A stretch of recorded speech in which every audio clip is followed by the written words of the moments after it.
Clémentine Célarié est du genre optimiste. L'actrice de 65 ans a révélé dans son livre Les mots défendus en novembre 2021 s'être battue contre un cancer du côlon, que les médecins lui ont trouvé en 2019. Aujourd'hui guérie, la comédienne souhaite libérer la parole sur cette maladie qui touche des dizaines de milliers de Français chaque année. La star se retrouve justement à l'affiche de la série Les Randonneuses, dont le premier épisode sera diffusé le 15 mai prochain sur TF1 et pour laquelle elle campe un personnage atteint d'un cancer. Récompensée d'un prix d'interprétation au festival Sérimania, l'artiste s'est livrée sans filtre sur son combat pour sa santé dans les colonnes de télé-loisirs pour leur numéro de ce 8 mai.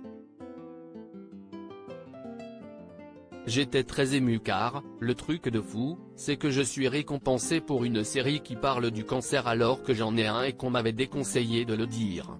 A commencé Clémentine Célarié en évoquant sa récompense.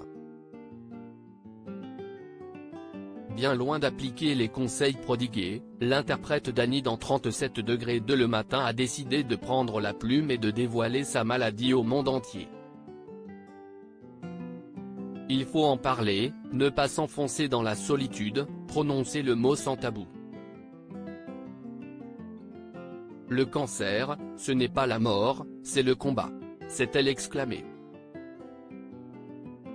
Loin de se laisser abattre par la maladie, l'actrice a conclu en indiquant qu'elle aurait adoré pouvoir dire « J'ai eu un cancer, une chimio, mais ça va super, si vous faites ça, les gens vous prennent pour une folle », a-t-elle ajouté. Supérieur à Lara Fabian, Michel Siemès, Céline Dion. Les stars qui ont brisé le tabou de la maladie en 2022, espoir de guérison et menace de récidive. Ce qui a surtout aidé Clémentine Célarié à dédramatiser son cancer, c'est de s'en remettre à l'art. Je croyais que l'art, ma passion, me protégerait.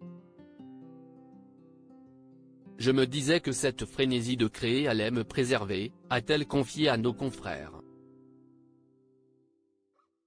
Et d'ajouter, lorsqu'on m'a annoncé que mon cancer du côlon était opérable et que la chimiothérapie serait préventive, j'ai pensé que j'avais de la chance et que j'allais guérir.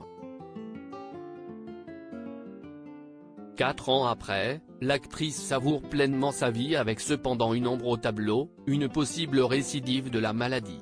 Vous avez un casier judiciaire, un casier sanitaire, on pourrait dire. De toute façon, il y a toujours une épée de Damoclès, même après 5 ans, a-t-elle souligné. Raison pour laquelle elle ne prononce jamais le mot rémission. Crédit photo, Coadic Guirec.